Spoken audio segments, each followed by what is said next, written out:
Hello viewers, আসসালামু আলাইকুম। সাকিবুল হাসান শান্ত brand new ভিডিওতে আপনাদের স্বাগত। আজকে দেখাবো বাচ্চাদের খেলনার গাড়িতে, এবং কি দেখতে পাচ্ছেন এখানে একটা টকিং টম। এগুলোর ভিতরে কি কি আছে, কি কি দিয়ে অ্যাসেম্বলি করা হয়েছে, সেটাই আমি আপনাদেরকে দেখানোর চেষ্টা করব। ফার্স্ট টাইম দেখতে পাচ্ছেন এখানে খুবই সুন্দর এবং ছোট একটা চিপ সার্কিট। এখানে দেখতে পাচ্ছেন চোখগুলোতে দুইটা লাইট করা আছে, এখানে একটা স্পিকার থাকে, এখানে হচ্ছে ব্যাটারি, এখানে সুইচ, আর এখানে হচ্ছে যে মেইন সার্কিট, আর এখানে হচ্ছে টাচ বাটন। এখন যদি আমি আপনাদেরকে এটা ব্যাক পার্টটা দেখাই, দেখেন খুবই সুন্দর একটা টকিং টম, দেখতে অনেক কিউট, বাবুদের মতো।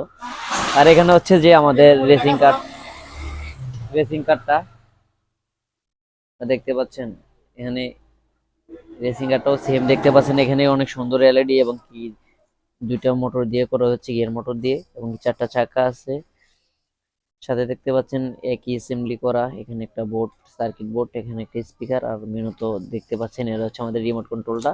এখানে ফুললি বডিটা হচ্ছে এখানে, এটা হচ্ছে একটা পুলিশ কার, এটা হচ্ছে ব্রেক দেখতে পাচ্ছেন। আর এখানে যে ব্যাটারিটা ব্যবহার করা হচ্ছে এটা লিথিয়াম আয়ন 4.8 ভোল্ট। এটার জন্য একটা চার্জার ইউজ করা হয়েছে। আর এটা হচ্ছে আমাদের সম্পূর্ণ রিমোটটা।